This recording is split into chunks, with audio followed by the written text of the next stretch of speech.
In this video, we'll walk you through the process of troubleshooting a blank camera image or loss of video signal on Defender HD. Video loss on a surveillance system can manifest as a black screen and may occur after moving components or cables. The most common cause of video loss is loose connections or a loss of power.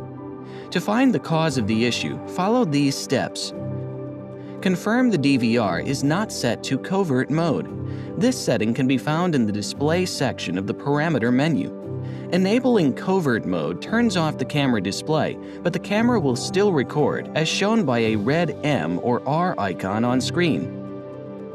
Check that all connections are tight. Camera to DVR.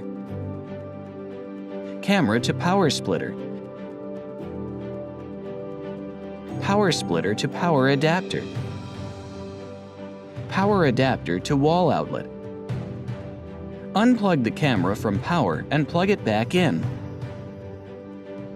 Switch the Yellow BNC connection on the back of the DVR to a known working video channel.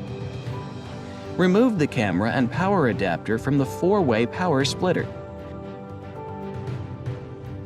Connect the non-working camera directly to the power adapter.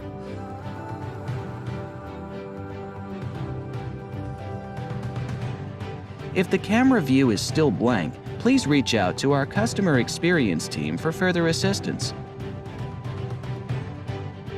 For more great information and helpful guides, visit defender-usa.com.